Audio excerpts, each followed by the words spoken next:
My name is Glen Casilang. I am from Fort McMurray, Alberta, Canada.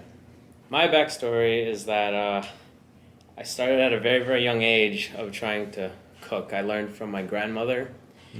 I have only 2 months of professional cooking. I only had a job at a kitchen before I got here for 2 months, Okay. and yeah, that's the only other experience I have besides What home kind cooking. of cooking was? I was I was working at a brew house Okay. in Canada. Okay.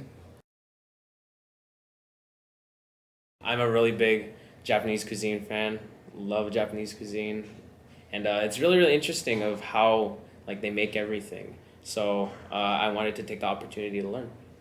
Before I got here to Sushi Chef Institute, I was only expecting to learn the basics of roll making and nigiri, but after I learned everything here at the Sushi Chef Institute, it was a whole lot more that I could ever expect. First day of Sushi Chef Institute was possibly the hardest thing that I could ever experience. Very, very difficult. My hands always covered in rice, and it was very, very hard. It was a lot more difficult than I could ever expect. Mm.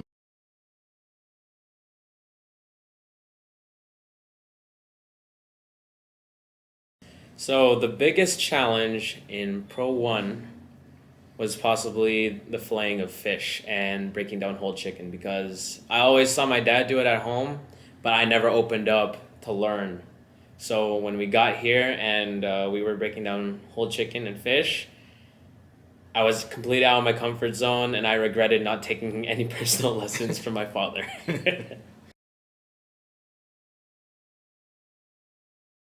The difference from Pro 1 and 2 class is night and day. Like I can see the big difference from how I develop my skills from Pro 1 and 2, varying from filleting fish to the knife skills and the knife test.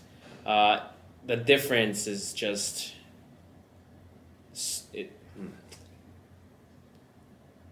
There's such a big difference between the two classes that even I, to this day, I still can't believe of how much I have improved over the course of only 2 months.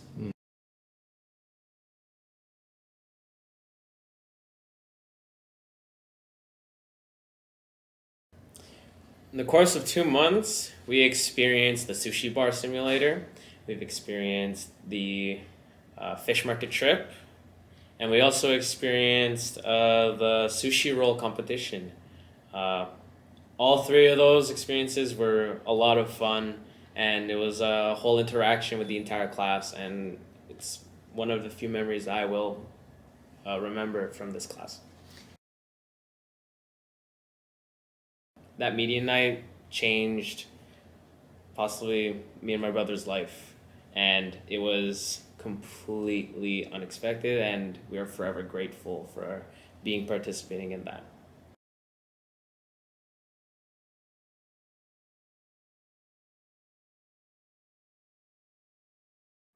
What happened was? What happened was that we were put onto the sushi bar to represent the sponsorship of Treha, and we were serving everyone all the tuna nigiri, and we met all of these incredible people, all these different incredible people, including Chef Rush, which was an absolute honor. But everyone that we met there, like, they opened up, and they wanted to say, like, oh my God, you guys are from Canada, you guys are brothers from Canada, that's amazing, we're rooting for you, we wish you the very best. And now we developed a connection with a few companies that are willing to help us out with me and my brother's business, for shipping out seafood and fresh tuna. Finally, me and my brother are finally able to not eat any more albacore, hopefully, because that's all we ever eat. That's the only tuna we ever eat. And yeah, it's media night was just life changing for us, and that is probably our biggest memory here at Sushi Chef Institute.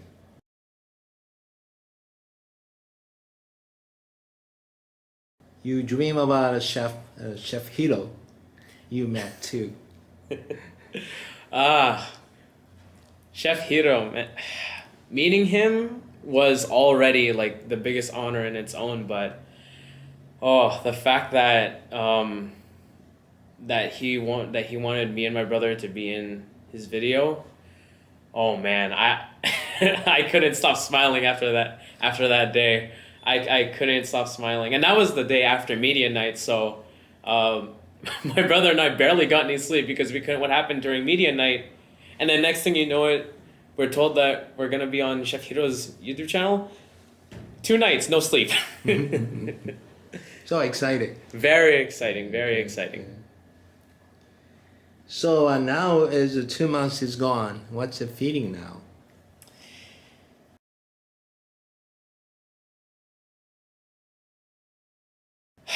It's very bittersweet.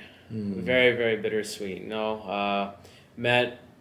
Met the class, and all of us didn't really know each other at first, of course, right? But so fast, we all developed this strong connection that I know is going to last lifetimes. And sure, it sucks that everyone has to go, but we all have our job to do, and I know for certain that all of us are going to be very, very strong in our future and whatever our future holds.